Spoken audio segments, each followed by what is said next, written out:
Enkosi yambona, ngike ngibona kushawa isindeyandiya la. Ikuphi okulindeleke kwenziwa abantu abaswemangcwabeni noma abantu abakade bemba ngaphambi ukuthi bengene ekhaya la kushonwe khona? Hlomo mfowethu, Ya Dlokovu. wabuza umbuzo obaluleke kakhulu. Ya. Uyabona mangabe kade kufihlwa lapha ngaphandle. Ungabe unaka isikhathi esiningi kusuke kade kumbiwa insizwa ngokushintshashintshana kwazo. Uma ngabe umuntu ephuma emgodini Hlomuka, usuke ethi mephuma bese yahlamba ngoba kusuke kade ethinta inhlabathi yani yendlu yomuntu osuke ezobekwa. So ke kuba nomsuzwane namanzi ofike ecitha nje izandla ahlambe ngakho lapha ngoba ngimele mangabe eqeda lapha izandla kenze njani ayifake ephayetheni nenhlabathi kade ilokhu zengcwabeni.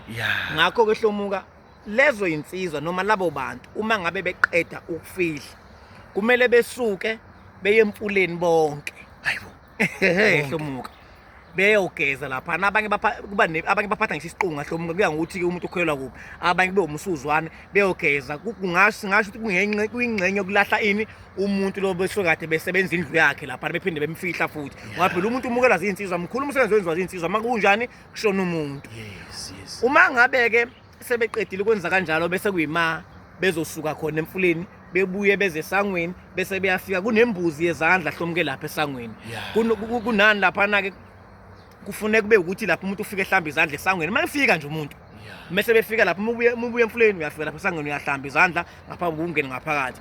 Ngiyazi ke mhlawumbe abantu abaningi lo baze bayinaka amantombazana kulelo khaya ngoba nensizwe esuke zikhonza kulelo khaya kade ziyogeza wona uma ngabe kade ebuya ebuya emfuleni kade yogeza kumele ebuye ephethe izinkuni Hlomuka ayicokosha inkunyanyana ezincane eziphethe ngoba Hlomuka umuntu makushoniwe umndeni kumele udlule ngasamthing abafana baphatha kakhulu ocelemba mangabe kusalindile ukuthi ngifile ngoba Hlomuka ngisho nilala mhlawumbe nivuka ngo8 but mangabe kushona umuntu anivuka ngo8 nivuka ngo5 early kumele nicente egcikeni nenze niyaluze nenze something kuze manidlula nidlule ngento uthola ukuthi umsebenzi noma eyisimo sokuthi yena njengendoda wadlula ukuthi wagawula kushoniwe ingakho uzothola umuntu ayilo wadlula kuukuthi ingoba uma kushoniwe kwenziwa show ukuthi kuyazilwa ngisho ungagqokwanga isibheqelezi kanje kuzilwa nje ngokuthi Hlomuka kuthintwa lutho kodwa nina njengomndeni manisalungisela ukuthi kuzongcwatshwa kufanele kube kuzongcwatshwa kufanele kube ukuthi